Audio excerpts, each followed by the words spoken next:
Speaking of something I like this Area 51 mug that the handle broke off of. Okay, here are a few things I like and a few I don't. Number one, I think my camera shakes when I move like that, so I gotta try not to do that.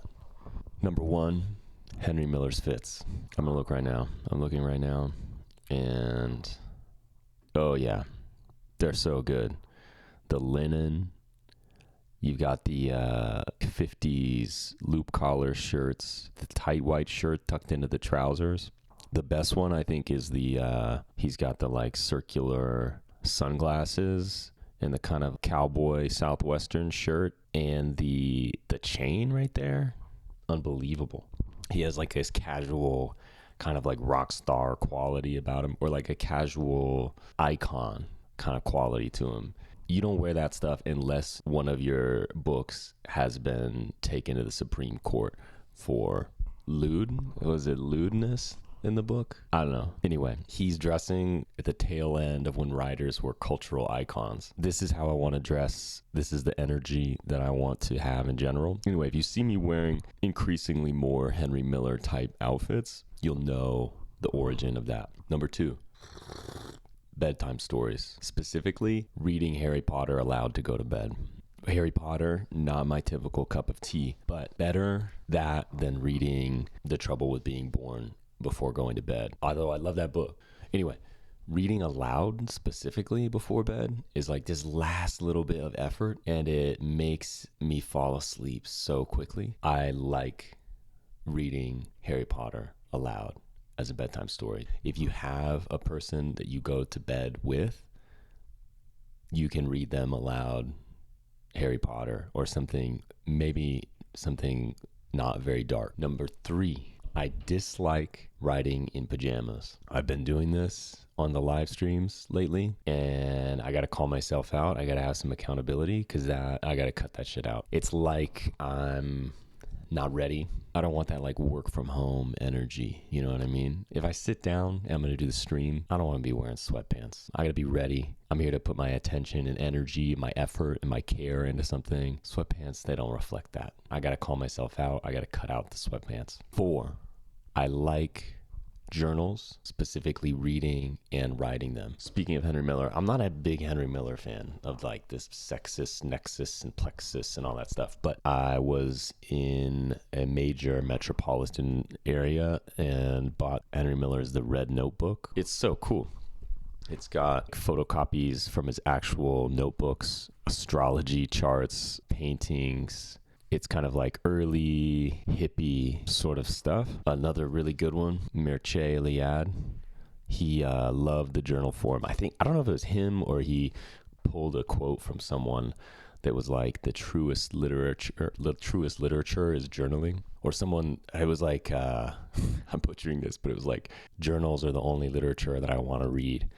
And I've been through phases. Like, there was a phase for a while. Tolstoy's diaries, these ones are really good. I mean, talk about fits. Talk about, this guy's getting some off right here. Tolstoy's diaries, André Gide, Julian Green, Mircea Eliade. There's one I want to read. Max Frisch has sketchbooks, I think it's called. Annie Ernaux, Things Seen, which I have somewhere here. And the book that we're going to read for book club this month is Exteriors. All that is derived from her journals. And you could tell it's got this like journalistic quality to it. Sheila Heti's Alphabetical Diaries. There's something to it that all of these good writers are showing us, that journals are the foundation or the seed of book-length works. They have this kind of truth about them. If you can experiment with putting some constraints on your journaling so that through them can emerge a thematic thread, or like Sheila Heti did, find some unique way to structure your journals. There's a book in there, definitely. You know what? I'm going to add this as another like 4A or 4B. 4.5 is never having to start from a blank page. With every literary work or every piece that you're trying to create, I think journals, you don't have to start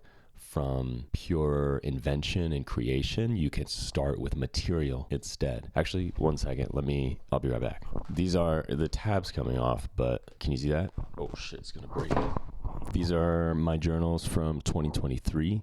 Down below there, I've got my journals from 2024. And then up at my desk, I've got probably like maybe like 5 of these so far for 2025. So journals are a vital piece of process.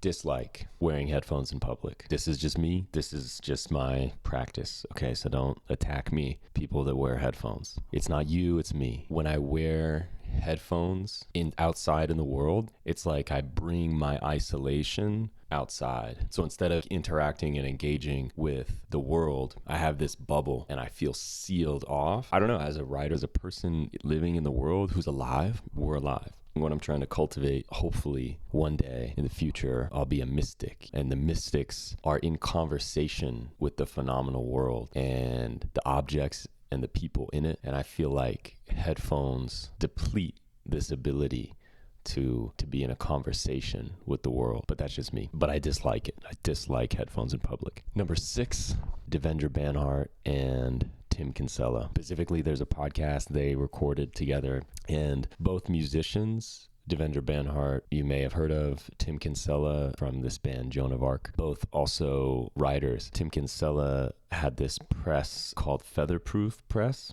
He's no longer with the press, but this podcast is him and Devendra Banhart talking about Tim editing Devendra Banhart's poems, this collection he wrote called Weeping Gang Bliss Void Yab Yum. And I love that book. I don't often read poems, especially lately, but it's such a good book. And I've had several copies, but I've given them all away. So that's when you know it's really good. Tim Kinsella was also writing this book, Sunshine on an Open Tomb. So it's 2 career artists talking about process and about writing and editing. And man, I listened to that podcast like about 5-6 years ago. I was listening to that, I don't know, maybe 10 times I listened to that podcast. It just like soothed me. It was like a balm to me at that time of my life. If you're going to read either of these books, read Devendra Banhart's book of poems. Very good. 7.5 or 8, dislike other writing YouTube channels.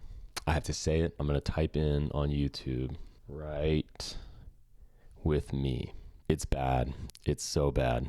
Here's why. It all has this formulaic and like algorithmic kind of quality to them. That's just like not a life affirming. It's an inhuman feeling kind of space. It's got this like artificial synthetic kind of, it's not messy. That's why you're here, maybe.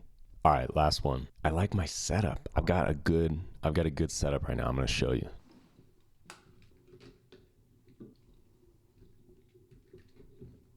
I got a tripod now, this little desk thing that allows me to record. Before, I was just stacking like books on top of each other to make my camera stable. I would put bookmarks and stuff. This is incredible. And then I've got this microphone now. When I do the live streams, it makes it so that the live streams have a different format now, where the first 5 to 10 minutes is collective intention setting and just setting realistic goals for the 2-hour writing session. And then after, there's another 5 to 10 minute just review of how it went, maybe how things went or didn't go according to plan, that sort of thing. This setup has allowed me to start to do live streams 5 times a week in the mornings for 2 hours a day, and get a little bit more consistent with doing that, as well as doing the book club, which we have this coming month. I'll make a video about Annie Ernaux's Exteriors and reading that for this month. But anyway, that is it. Actually, this is it ending. This is the video ending right now.